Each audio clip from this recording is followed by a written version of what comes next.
Attention. Kent, coached by Eric Houston, Rodney Miser, Andrew Baird, and Anthony Mangani. And we have racing.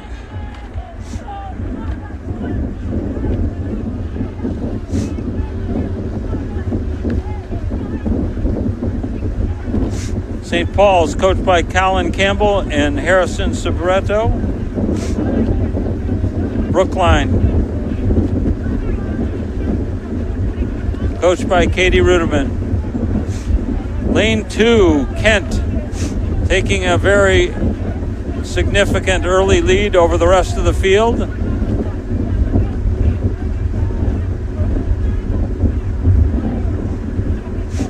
Following them are Exeter and St. Paul's, and Andover in lane 6 on the Shrewsbury side is hanging in as well. Trailing them is BC High and Brookline.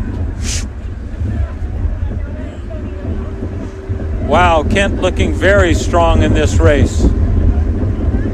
In only the first few hundred meters, they've established almost a length lead over the rest of the field. Exeter and St. Paul's doing their best to keep up.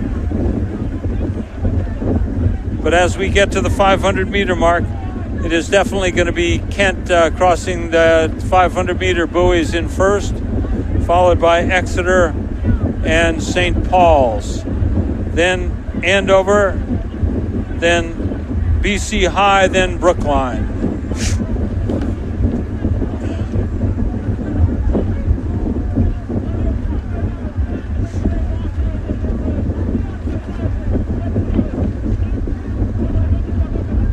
Kent seems to be rowing at about a 36.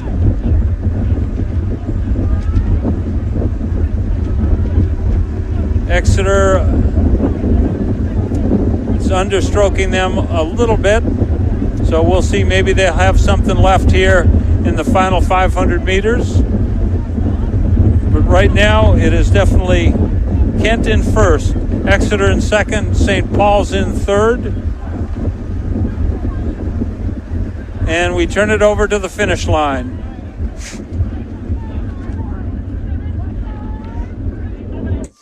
We have Exeter, lane 1, Kent, St. Paul's, Brookline, BC High, and Andover.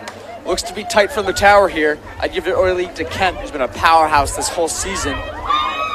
Exeter as well. Exeter charging hard in their beautiful Empacher here in lane 1. And we got St. Paul's as well in lane 3. Looking good. Those are our 3 current leaders, with Kent and Exeter firmly out in front.